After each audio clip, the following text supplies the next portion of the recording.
Kennt ihr das? Tagelang versucht ihr das perfekte Foto zu schießen, morgens früh aufstehen, raus in die Kälte, in die Dunkelheit, statt noch ein wenig länger im warmen Bett zu bleiben. Halb so wild. Schließlich ist alles, was uns zum tollen Motiv fehlt, ein wenig Licht, ein dramatischer Himmel. Der wäre auch noch ganz nett. In Wahrheit ist es aber alles gar nicht so einfach. In Frankreich hatte ich Glück. Nach mehreren Versuchen an verschiedenen Tagen konnte ich schließlich diesen See vor einem furiosen Sonnenaufgang fotografieren. Es gibt aber auch zahlreiche Beispiele, wo mir das nicht gelang. Der Eiffelturm in Paris, Burg Nagoya in Japan, die große Moschee in Kairouan. Alles einmalige Gelegenheiten, die so schnell nicht wiederkommen. Und vor Ort, da habe ich nur wenig Zeit, um auf die perfekten Bedingungen für das perfekte Foto zu warten. Ich bin sicher, so geht es vielen von uns. Was wäre, wenn wir für genau solche Fotos die perfekten Bedingungen schaffen könnten? Und zwar im Nachhinein. Dafür gibt es eine spezielle Lösung und die heißt Lumina Neo. Was diese Software für Fotografen und Kreative alles kann, das zeige ich euch jetzt.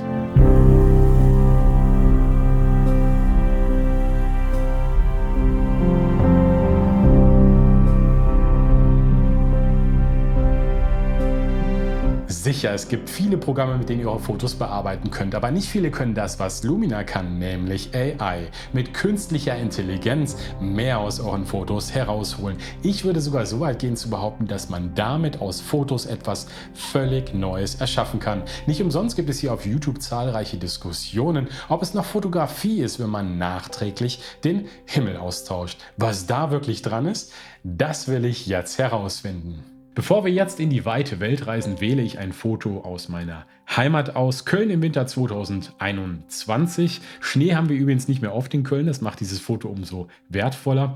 Geschossen auf der Severinsbrücke mit der Canon EOS R. Es war einer jener Morgen, an denen Boden und Himmel verschwimmen. Ich mochte diese symmetrische Architektur, die sich vor dem Nichts auftat, diese kleinen Lichter an der Fassade und die Details und die Struktur des Mauerwerks. Alles sehr, sehr simpel. Ich nahm das verschneite Geländer im Vordergrund, verschwomm ins Bild, um den fortlaufenden Straßenverkehr auf der Brücke auszublenden. Auf die warmen morgendlichen Sonnenstrahlen, die sich ihren Weg durch den satten Dunst vorbei am Gemäuer hin zum Sensor meiner Kamera finden, wartete ich vergebens. Mal sehen, ob wir das jetzt ändern können. Und hier kommt AI ins Spiel. Man kann hier links mit Ebenen arbeiten, kennt man vielleicht von Photoshop.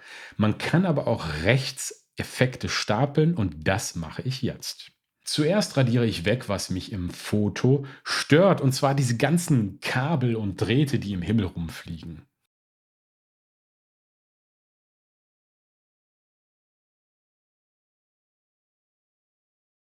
Das funktioniert ganz gut. Manchmal braucht es Überzeugung.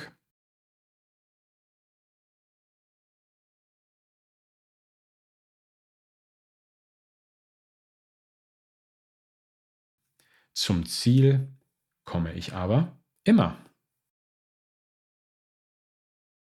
So, der Blick ist frei aufs Motiv. Ich will jetzt sehen, ob ich der Szene etwas Stimmung geben kann, indem ich einen Himmel einsetze. Auf diese Funktion bin ich sehr, sehr gespannt.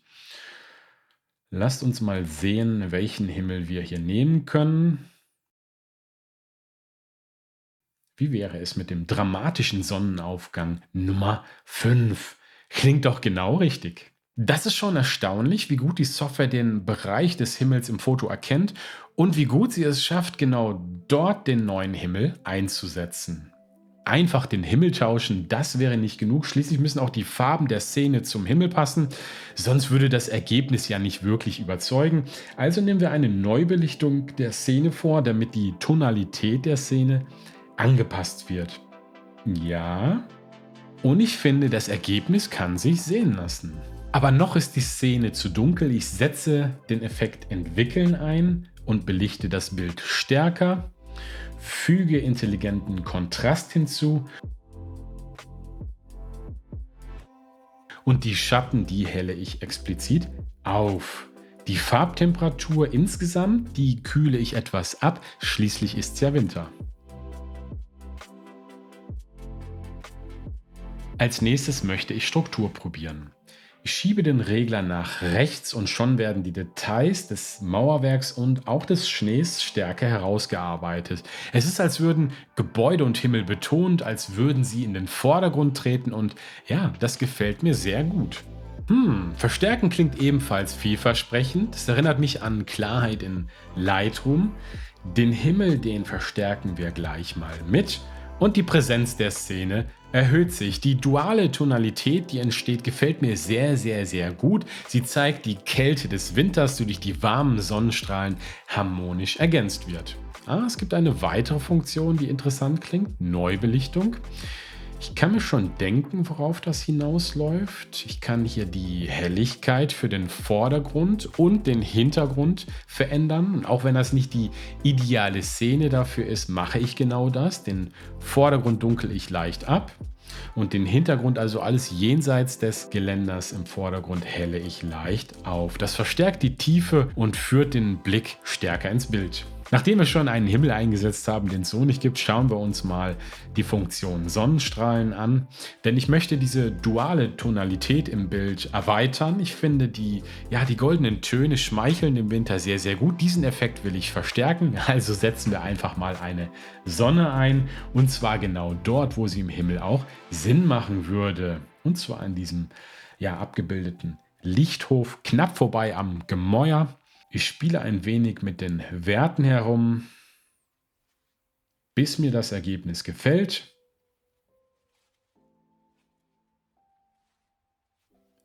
Und das tut es jetzt.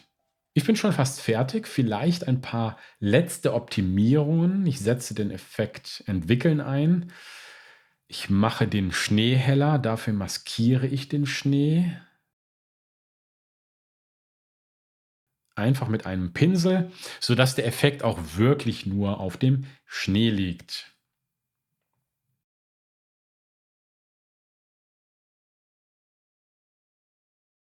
Das Bild möchte ich noch mal stärker abkühlen. Das hätte ich natürlich auch eben schon erledigen können. Dafür setze ich noch mal einen Effekt Entwickeln ein.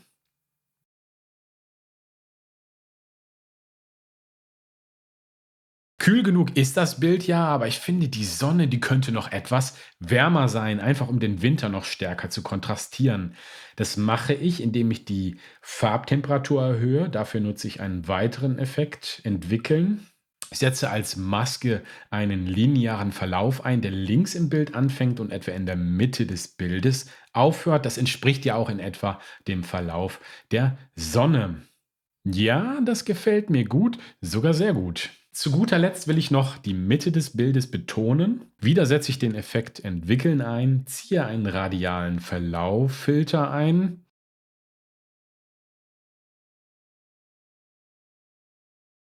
Belichte leicht nach, füge etwas Kontrast hinzu. Gut, das hätte ich wahrscheinlich auch einfacher haben können, indem ich einfach eine Vignette benutze. Zeit für einen Vorher-Nachher-Vergleich. Ich liebe die winterliche Stimmung.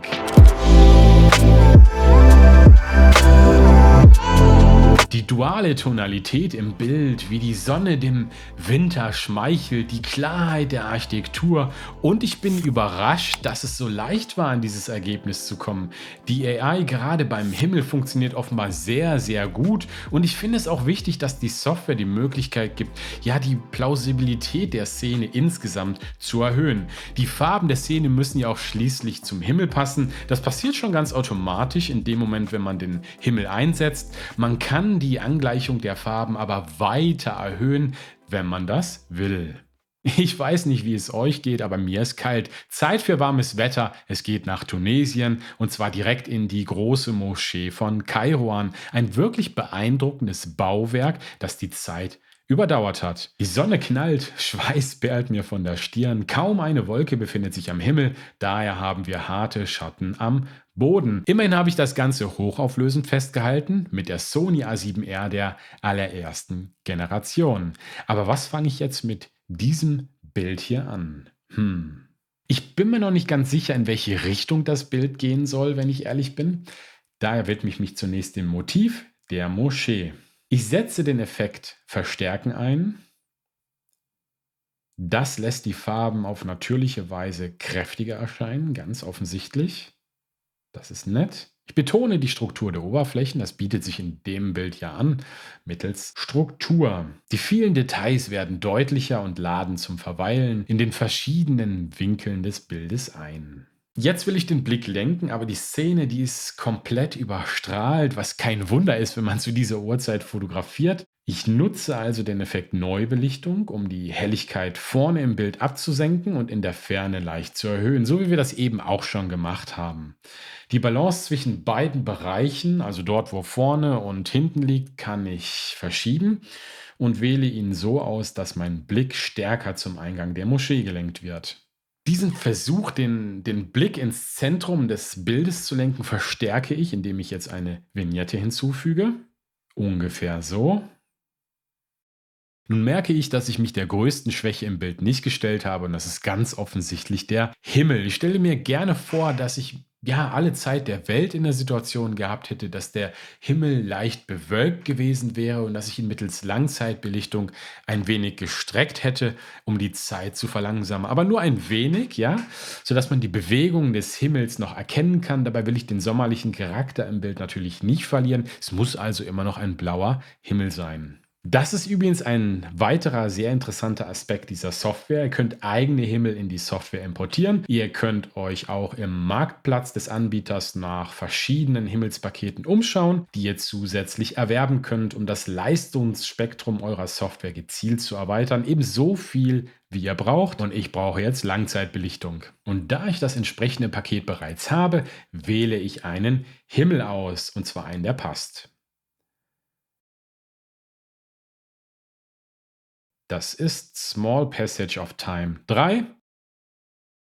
Gefällt mir sehr gut. Ich belichte über die Himmelsfunktion die Szene neu.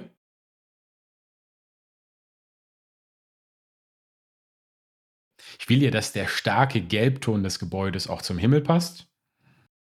Aber wie sieht dieses eigentlich im Inneren der Moschee aus? Das möchte ich als Betrachter doch wenigstens erahnen können.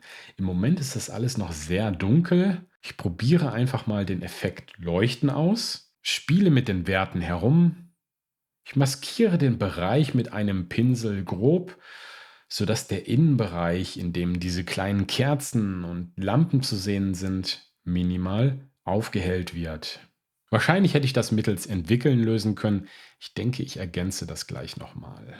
Mir war bisher gar nicht aufgefallen, dass hier so viel Zeug draußen rumliegt, was dem Bild nicht wirklich zuträglich ist. Zum Beispiel dieser blaue Wasserschlauch am Boden. Den will ich entfernen, also setze ich Radieren ein und klone auch ein wenig, wenn nötig.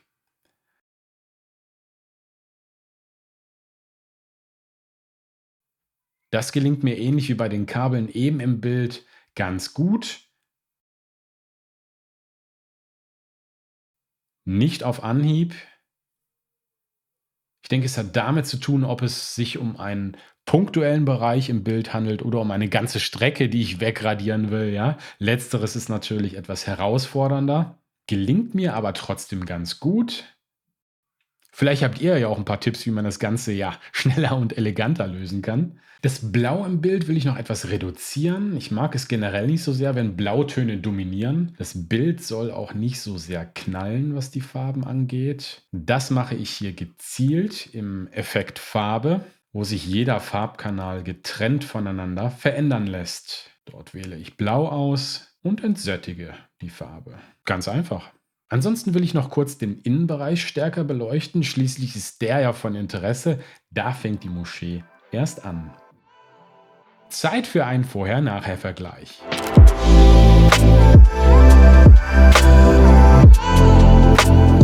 Es bleibt ein blauer Himmel, aber die Szene ist wirkungsvoller inszeniert. Ich mag es aus diesem eigentlich eher hektischen und stressigen Moment einen Moment der Ruhe und Entschleunigung gemacht zu haben. Künstlicher Langzeitbelichtung sei Dank ist es ein Bild, in dem wir ankommen und verweilen können, solange wir wollen. Aber einen kleinen Fehler gibt es dann doch. Es ist eine Langzeitbelichtung, aber die Vögel hier im Bild, die vorher schon da waren, sind auch jetzt noch zu sehen. Die sind aber scharf gestellt, müssten aber eigentlich verschwimmen. Plausibilität spielt also eine Rolle bei der Bearbeitung. Bei diesem Foto war ich ja noch relativ zurückhaltend. Jetzt will ich sehen, wie es ist zu übertreiben. Mal schauen, was Lumina kann. Von diesem Ort habe ich zufälligerweise auch eine Weitwinkelaufnahme gemacht. Dadurch sieht man noch mehr vom riesigen Hof und vom Himmel. Das zeigt die imposanten Dimensionen hier. Fast episch, wenn da nicht dieser langweilige Himmel wäre. Ich könnte mir vorstellen, wir sind mitten in der Wüste und die Sonne neigt sich dem Horizont entgegen. Es entstehen dramatische Farben im vom Wind und Sand zerzausten Himmel. Ein glimmendes Finale sozusagen. Ja, genau das will ich haben. Lasst uns das mal probieren. Ich denke, ich werde die Schritte der Bearbeitung an der Stelle überspringen, weil es im Grunde ja dieselben Änderungen wie im Foto davor sein werden. Wir fügen aber einen Himmel hinzu. Lass uns da mal schauen, welchen. Key West Sunset, der ist ebenfalls Teil eines zusätzlichen Pakets. Wir belichten die Szene entsprechend neu, um die Farben des Himmels in die Szene zu transportieren. Das sieht schon krass aus, ja, es fühlt sich irgendwie nicht ganz richtig an, aber auch aufregend und beeindruckend, ja, wie die Technik funktioniert und dass es mit so wenigen Klicks möglich ist, etwas völlig Neues aus einem Foto zu erschaffen. Eine Sache fehlt aber noch und das sind die passenden Sonnenstrahlen. Wir sind ja in einem glimmenden Finale. Das gleichnamige Feature setzen wir also ein. Hier will ich aber weniger auf plastische Sonnenstrahlen hinaus, sondern auf einen schönen, großzügigen Lichthof, der sich glaubwürdig in den Himmel einfügt und die dramatische Lichtstimmung im Bild unterstützt. Und schon sind wir fertig. Vorher-Nachher-Vergleich.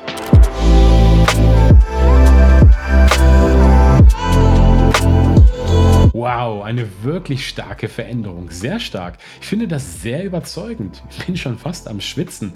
Ich meine, das ist schon glaubwürdig. Wenn man das Bild jetzt auf Social Media einsetzt, ja, würde doch niemand wissen, dass es nicht real ist. Oder? Selbst im Druck würde das doch niemandem mehr wirklich auffallen. Höchstens, wenn ich gewisse Logikfehler übersehen hätte. Aber das würde das Bild nicht weniger schön machen. Was meint ihr dazu? Ortswechsel. Auf Wüste folgt frisches Grün. Eigentlich ist es ja ein Fußballfeld, das man als solches nicht wirklich erkennen kann, wenn man von dieser Perspektive aus fotografiert. Dahinter stehen aber diese wunderschönen Zwillingsbäume, die keine sind. Aber es ist schließlich die Vorstellung, die zählt, nicht wahr? Das ist nicht wirklich eine besondere Komposition, muss ich zugeben, aber ich mag diese Bäume eben sehr. Der Blick auf die andere Rheinseite ist hübsch und ich will sehen, ob ich die Bäume ein wenig schöner inszenieren kann. Zuerst räume ich im Foto auf. Das Schild, die Bänke, die Mülltonne, alles muss weg. Und ein paar Stellen im Gras ebenfalls. Schließlich soll den beiden Bäumen die grüne Bühne gehören. Schritt Nummer 2 ist die Entwicklung der Szene. Ich belichte stärker, füge intelligenten Kontrast hinzu, helle die Schatten grundsätzlich auf. Wir können im Hintergrund ja auch etwas Herbstlaub sehen. Ich will die Szene also einen Tick mehr in Richtung goldenen Herbst drehen. Jetzt macht der Himmel gut 60% des Bildes aus. Der betont die Bäume im Moment relativ wenig, sieht nicht wirklich schön aus. Da geht mehr. Ich setze den Effekt Himmel ein und wähle den Himmelnamen Sunset 2 aus. Ich positioniere den Himmel leicht anders, hole ihn näher heran, denn ich will ja, dass er die Bäume regelrecht ins Scheinwerferlicht rückt. Ja, das gelingt doch ganz gut. Die Szene ist aber irgendwie noch zu dunkel. Mit der Neubelichtung kümmern wir uns genau darum. Ich dunkel weiter vorne ab, wo ich stehe, und helle zur Bildmitte hin auf. Das lenkt den Blick mehr in Richtung Bäume. Das Grün in der Szene will ich etwas auffrischen. Dafür probiere ich das Tool Landschaft aus. Dort ziehe ich die Grünverbesserung minimal hoch, denn die Zwillingsbäume repräsentieren ja das blühende Leben. Verstärken ist neben Struktur einer meiner Lieblingseffekte und bislang etwas, das ich stets einsetze. Der Himmel, die Bäume, ich möchte damit ihre Präsenz im Bild erhöhen. Wenn wir Struktur hinzufügen, dann verstärken wir genau diesen Effekt nochmal.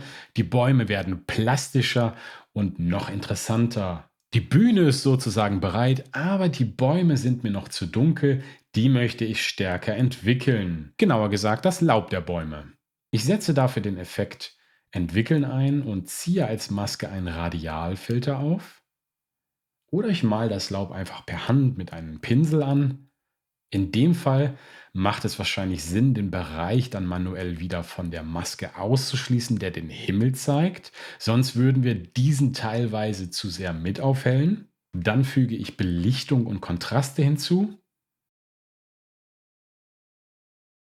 Und das Ergebnis gefällt mir schon deutlich besser. Die Bäume stehen im Rampenlicht, wie sie es von Beginn an hätten tun sollen. Kleine Korrektur nochmal zum Schluss. Der helle Fleck oben links im Himmel stört mich irgendwie. Und schwupps, schon radiere ich den weg. Vorher-Nachher-Vergleich.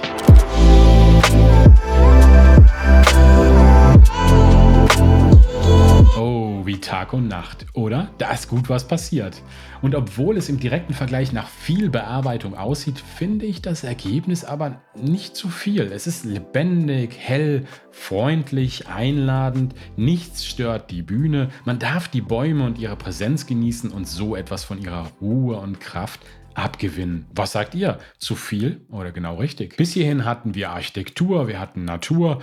Jetzt will ich sehen, welchen Nutzen Lumina bei Porträts bringen kann. Und damit sind wir auch schon bei unseren Zwillingen. Ganz offensichtlich noch getarnt. Das Besondere in technischer Hinsicht war, dass es mit dem Canon RF 50 mm 1.2 geschossen wurde, einer absoluten Bokeh-Maschine. Aber das Licht schwindet, es ist verhangen. Ja, die Bedingungen lassen ein tolles Motiv manchmal fast in Bedeutungslosigkeit versinken. Das können und wollen wir natürlich nicht zulassen. Ich sehe ein sanftes Licht in dieser Szene, taste mich aber erstmal vorsichtig heran. Ich setze den Effekt Verstärken ein, hebe das zentrale Motiv hervor, kräftige damit auch ein wenig die Farben, aber das Bild wird irgendwie blaustichig. Wir heben gerade den Blaustich weiter hervor, der schon im Foto war. Darum kümmern wir uns aber später noch. Die Effektstruktur gehört für mich fast schon zum guten Ton eines jeden Bildes, das ich in Lumina bearbeite. Bringt Schärfe, Kontraste, die Textur, ja, die profitiert davon unheimlich und es suggeriert Schärfe, selbst wenn sie vorher nicht so wirklich da war. Da die Umgebung im Bild sowieso nur sekundär ist, was der Lichtstärke des Glases geschuldet ist, kann ich auch genauso gut die Vignette einsetzen, um das Motiv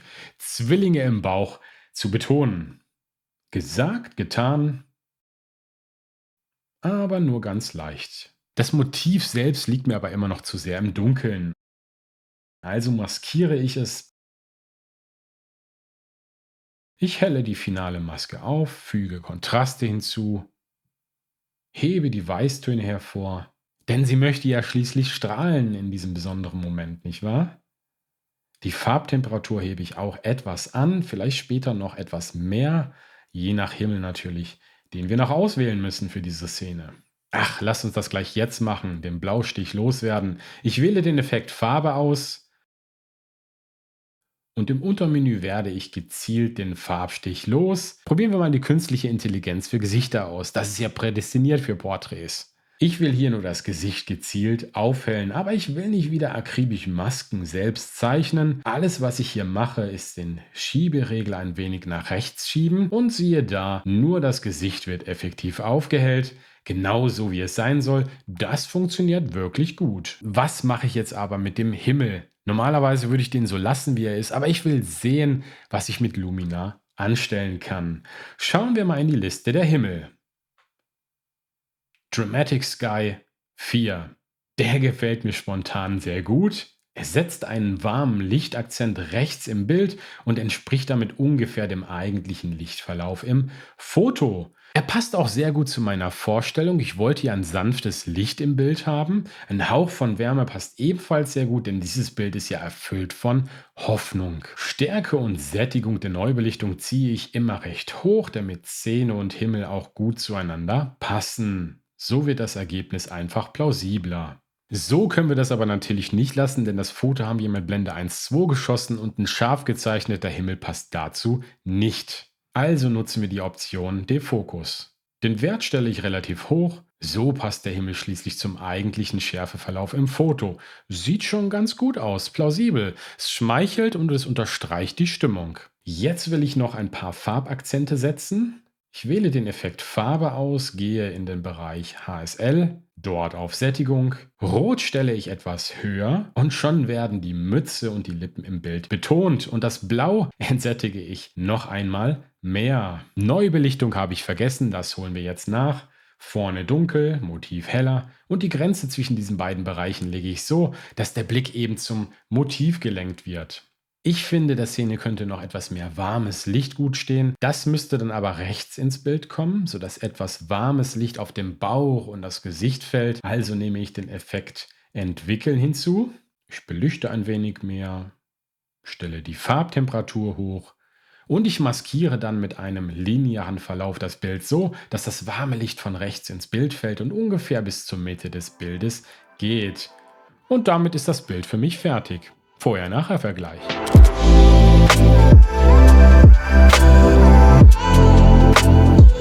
Das Motiv findet sich in einer nun hoffnungsvollen Szene wieder, die es auch verdient. Die Änderungen sind plausibel. Selbst der Himmel passt zur Blende 1.2, mit der das Foto geschossen worden ist. Die warme Lichtstimmung tut im Auge gut, der Mama und den Zwillingen ebenso und im Herzen sowieso. Ich finde, das ist einfach ein sehr schönes und herzerwärmendes Bild, aber so richtig ist es das auch erst mit Lumina geworden. Von einem Hochgefühl zum nächsten. Darf ich vorstellen? Der Eiffelturm. Geschossen mit der Nikon D810 in beeindruckender Schärfe mit dem Tamron SP 15-30 mm. Gewählt habe ich eine, glaube ich, eher unübliche Perspektive, denn es sieht so aus, als stünde der Eiffelturm mitten im Grünen. Keine Touristen, keine Polizei, keine Verkäufer, keine Ratten. Ein wunderschöner Abprint, aber ich will sehen, ob ich mit Lumina eine Portion Kitsch ins Bild transferieren kann, so wie man das auch von Paris erwarten würde. Stürzen wir uns also in die Himmel und suchen einen guten aus, der die Anforderung, romantisch zu sein, erfüllt. Kitschig wäre auch kein Problem. Ich nehme den Himmel Sunset Clouds 1 und ich finde, das ist doch ideal dafür geeignet, das Projekt romantische Übertreibung des Eiffelturms in Gang zu bringen. Ich positioniere den anders, um exakt den Teil des Himmels ins Bild zu bekommen, den ich haben will. Und et voilà, das sieht doch schon richtig kitschig aus, im positiven Sinne. Aber wenn schon kitschig, dann richtig. Ich setze den Effekt Farbharmonie ein, erhöhe die Leuchtkraft und das macht schon in etwa das, was ich haben will. Die Farben bonbonartig knallen lassen. Aber eben alle und das will ich auch nicht. Das Grün schwäche ich also wieder ab. Ich nutze den Effekt Farbe, gehe unter HSL auf den grünen Farbkanal und drehe die Sättigung kräftig runter. Danach verstärken wir noch die Akzente im Bild mit Hilfe des gleichnamigen Effekts. Den unteren Teil des Eiffelturms möchte ich aufhellen, so ähnlich schon wie bei der großen Moschee. Man soll die Struktur dort besser erahnen können. Ich füge also den Effekt Entwickeln hinzu. Ich belichte, helle Schatten auf und ich maskiere den Bereich mit dem Pinsel. Das reicht mir schon. Genauer muss es nicht sein. Ich füge noch einmal Entwickeln hinzu, diesmal um den Farbton des gesamten unteren Bildbereichs etwas besser dem Himmel anzugleichen. Unter Farbe setze ich Temperatur und die Färbung hoch. Das sollte jetzt noch besser dem romantischen Sonnenuntergang entsprechen. Als Maske reicht mir ein einfacher linearer Verlauf, den ich vom unteren Bildrand aufziehe und etwa bei der Spitze der Bäume enden lasse. Der Effekt Struktur bietet sich natürlich auch hier wunderbar an, obwohl der Turm selbst bereits scharf dargestellt wird, aber ich will den Honig aus der Struktur herausquetschen. Das reicht mir schon. Vorher-Nachher-Vergleich. Ob schöner oder nicht, sei mal dahingestellt. Und natürlich seid ihr aufgerufen, eure Meinung in die Kommentare zu schreiben. Aber die Aufgabe, die kitschige Version des Eiffelturms wiederherzustellen, die es in Wirklichkeit nie geschafft hat, ist erfüllt. Ich mag meinen ursprünglichen Artprint. Das hier hat aber auch was. Ich finde die Umsetzung plausibel. Das Bild ist schön, farbenfroh, sehr aufgeladen, trifft sicher die Erwartungshaltung von manchen, wenn sie an Paris und den Eiffelturm denken. Übrigens großen Respekt an Skylum. Ich hätte nie gedacht, dass es möglich ist, einen Himmel in dieser feinen Struktur hineinzuzeichnen und soweit ich das beurteilen kann, auch fehlerfrei. Wie wäre es jetzt mit Japan? Kann ich übrigens nur jedem empfehlen, mal nach Japan zu reisen. Ein unglaubliches Land, muss man gesehen haben. Unser Motiv hier ist die berühmte und wunderschöne Burg Nagoya. Ein fantastisches Motiv und eine grauenhafte Umsetzung eines zu Recht bisher unbekannten Künstlers namens Sleh. Strahlend blauer Himmel, ohne jede Wolke, harte Sonnenstrahlen, dazu auch noch fälschlicherweise mit einem Polfilter fotografiert, was es unfassbar schwer macht, diesen Himmel noch irgendwie zu retten. Wie dem auch sei, tolles Motiv. Traditionelle Architektur, episch, pompös und auch mit der Sony A7R hochauflösend festgehalten. Objektiv war, glaube ich, das Zeiss Batis 25 mm, also eine Festbrennweite für maximale Abbildungsleistung. Jetzt schauen wir mal, ob wir den Himmel retten können und ob es uns vielleicht sogar gelingt, ein episches Bild zu erschaffen, das diesem Monumentalbau gerecht wird. Folglich ist das Erste, womit ich beginne, der Himmel. Ich will sehen, ob es überhaupt einen gibt, der meiner Vorstellung nahe kommt. Wir suchen einen epischen Himmel. Dramatisch muss er sein. Sunset 12 stammt aus einem zusätzlichen Paket. Schaut euch das an. Ist das nicht episch? Ein finsterer Himmel, der nur über dieser Burg aufbricht und dort ein dramatisches Licht hinabwirft, als würde jemand den Scheinwerfer anmachen. Finde ich gut. Nehmen wir. Was mir aber auffällt, die oberen Dächer des Gebäudes sind überstrahlt. Das stört mich. Ich füge also den Effekt Entwickeln hinzu. Die Lichter regle ich deutlich runter.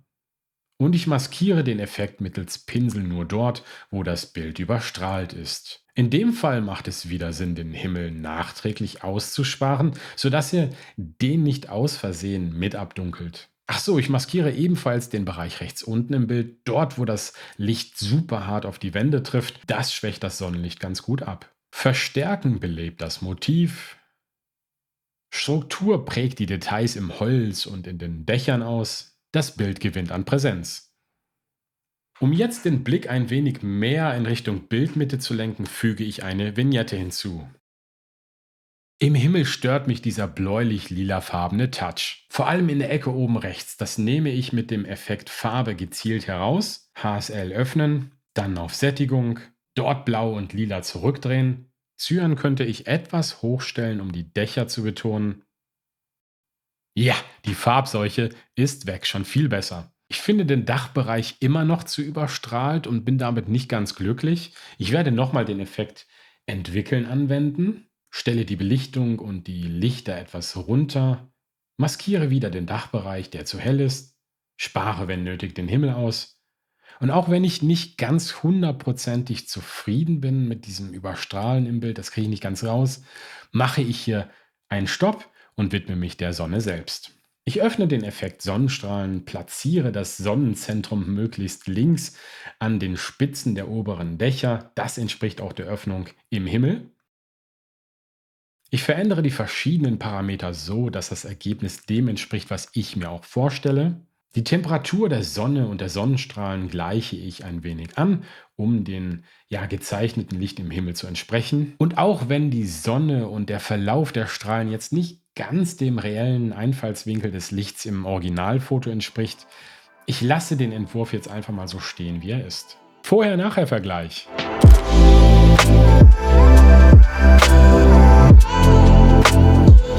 Da bin ich fast sprachlos, aber nur fast. Klar, im direkten Vergleich ist hier eine ordentliche Portion Fiktion am Werk. Es ist weit weg vom Original. Wenn ich jetzt einfach mal nur das Ergebnis anschaue, finde ich das sehr stimmungsvoll, relativ plausibel. Da könnte man sicher noch stärker versuchen, Fiktion und Realität in Einklang zu bringen, gerade was die Sonne und den Verlauf des Sonnenlichts betrifft. Aber das ist schon sehr episch, es ist dramatisch. Burg Nagoya in einem Lichtkegel unter diesem aufgerissenen Himmel. Mehr geht, glaube ich, kaum. Ich bin zufrieden. Und ihr? Wahnsinn, wir haben jetzt 7 Fotos in Lumina bearbeitet und mit Hilfe der künstlichen Intelligenz und ein wenig Fleißarbeit und auch Talent in etwas vollkommen Neues verwandelt. Ich hoffe, ihr habt ein wenig Lust bekommen, jetzt rauszugehen und zu fotografieren und eure Fotos dann anschließend in der Bildbearbeitung zu veredeln. Ich könnte jetzt noch viele weitere Fotos bearbeiten und euch das hier zeigen, aber ich will natürlich auch nicht, dass das Video eine Stunde lang wird. Stattdessen zeige ich euch, welche Ergebnisse ich auch noch mit diesem Programm hier erzielt habe, während ich euch meine ersten Eindrücke zu Lumina Neo zusammenfasse. Ist es als Fotograf jetzt in Ordnung oder nicht, ein Programm zu benutzen, mit dem sich Fotos grundlegend verändern lassen, zum Beispiel indem man den Himmel austauscht? Ich glaube, dass hier jeder eine andere Grenze ziehen würde. Wer kann schon für alle entscheiden, wo Bildmanipulation anfängt und wo sie aufhört? Ist Helligkeit und Kontrast verändern noch in Ordnung? Was ist mit Luminanzmasken, mit Gradationskurven? Und was ist mit Color Grading? Wenn wir uns auf Instagram mal die ganzen Fotos anschauen, scheint ja keines davon mehr ohne Color Grading auszukommen. Schauen wir uns die sozialen Medien einmal an. Dort ist es völlig normal geworden, stark zu bearbeiten. Und genauso normal ist es, solche Fotos zu konsumieren.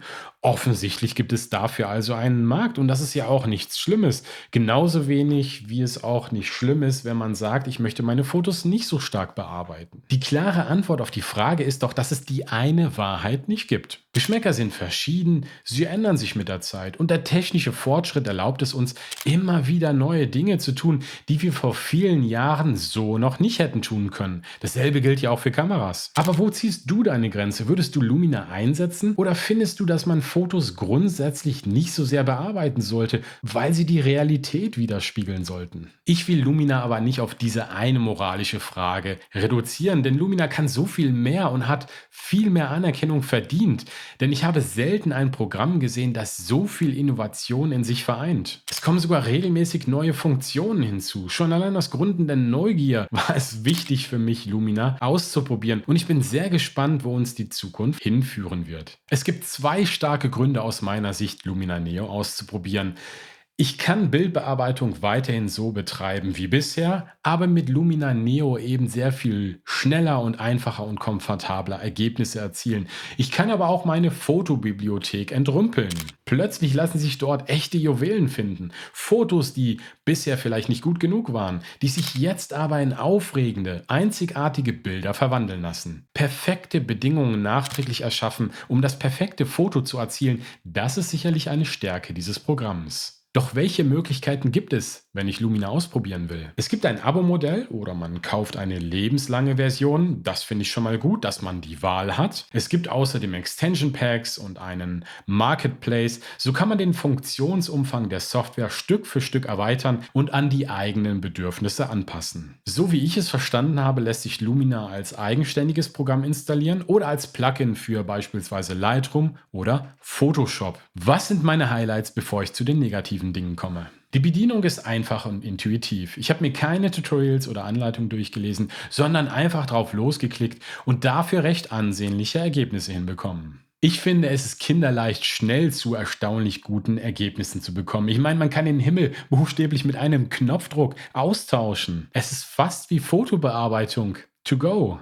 Ich mag es, die Effekte einfach stapeln zu können, auch wenn ich mir manchmal wünschen würde, die Reihenfolge der Effekte verändern zu können oder nachträglich einen Effekt in der Hierarchie weiter unten hinzufügen zu können. Und ich liebe vor allem die Effekte Verstärken, Struktur und Himmel, einfach weil man nur mit diesen drei Effekten schon unglaubliche Ergebnisse erzielen kann, die andere zum Staunen bringen. Fast vergessen habe ich die Innovationskraft von Skylum. Die Tatsache, dass schon jetzt viele neue interessante Funktionen für Lumina angekündigt sind, belegt doch, dass sich hier niemand auf dem Status quo ausruhen will. Das schätze ich sehr. Bewegung bringt Fortschritt und das kommt uns allen zugute. Was mag ich jetzt nicht so sehr? Die Performance ist zwar überwiegend gut, aber ich setze auch eine sehr starke Maschine ein. Die Tatsache, dass es aber trotzdem hin und wieder zu leichten Verzögerungen bei der Bearbeitung kam, war dann doch überraschend für mich. Zugegeben, ich setze sehr viele Effekte ein, die ich dann stapel und ich weiß auch nicht, ob diese Arbeitsweise überhaupt so vorgesehen ist. Manchmal kam es auch zu Bildfehlern, das heißt seltsamen Farben im Himmel. Das konnte ich dann nur dadurch lösen, dass ich bestimmte Effektebenen wieder herausgelöscht habe. Vielleicht war es zu viele Effekte, die falsche Kombination oder es war einfach ein Bug. So oder so, es hat mich nie wirklich aufgehalten. Fotos katalogisieren ist nicht die Stärke von Lumina. Lumina konzentriert sich eher auf die Bearbeitung von Bildern, aber mal schauen, was Skylum da in der Zukunft machen wird. Doch für wen ist Lumina jetzt die passende Software? Lumina ist sowohl für Anfänger als auch Profis geeignet. Anfänger können mit nur wenigen Klicks erstaunliche Ergebnisse erzielen und Pros können mit Ebenen arbeiten, Effekte stapeln und ausgefeilte Masken anwenden, um die Kontrolle über das Ergebnis zu behalten. Das Schöne ist doch, man kann sanft einsteigen und sich später noch mit der Fülle an Möglichkeiten befassen.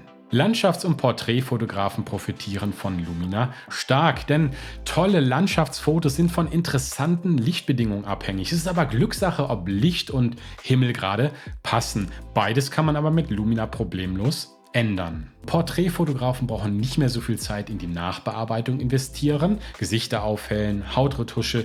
Diese Arbeit wird vollkommen von Lumina übernommen und solltest du Hochzeitsfotografie betreiben, dann weißt du ja auch, dass Zeitersparnis eine große Kostenersparnis bedeutet. Ansonsten ist Lumina vor allem etwas für aufgeschlossene, kreative Geister, die Freude haben an technischer Innovation und die auch Spaß daran haben, die Extrameile zu gehen, um ja einfach fantastische Bildergebnisse zu erzielen. Wollt ihr mehr über Lumina Neo wissen, interessieren euch bestimmte Funktionen, dann lasst mich das unbedingt wissen und ich überlege mir ein Video dazu. Übrigens ein kostenloses Video, denn ich habe Monetarisierung auf meinem YouTube-Kanal abgeschaltet. Wollt ihr mich und meine Arbeit aber unbedingt unterstützen, dann habt ihr die großartige Chance dazu. Affiliate-Links findet ihr in der Videobeschreibung. Ihr könnt aber auch gerne einfach mal meine Webseite besuchen.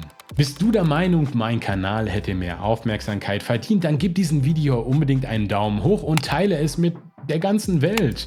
Die Glocke hilft dir außerdem dabei, keines meiner künftigen Videos mehr zu verpassen. Und denkt daran, welche Fotobearbeitung in diesem Video hat euch besonders gut gefallen? Ist es moralisch in Ordnung, Fotos so stark zu bearbeiten? Und würdet ihr Lumina Neo ausprobieren? Schreibt das unbedingt jetzt in die Kommentare. Ich bin der Sle, euch viel Spaß beim Fotografieren und wir sehen uns im nächsten Video. Das ist übrigens keine Werbung, ich bin auch nicht die geheime Marketingabteilung von Skylum, sondern einfach ein interessierter Fotograf, der gerne kreativ über den eigenen Tellerrand schaut. Zwar biete ich in der Videobeschreibung einen Affiliate-Link zu dieser Software an, ihr seid aber natürlich völlig frei in eurer Entscheidung, ob ihr diese ausprobieren wollt. Wollt ihr das nicht, dann ist das vollkommen okay. Ich bin einfach nur froh, dass ihr hier seid.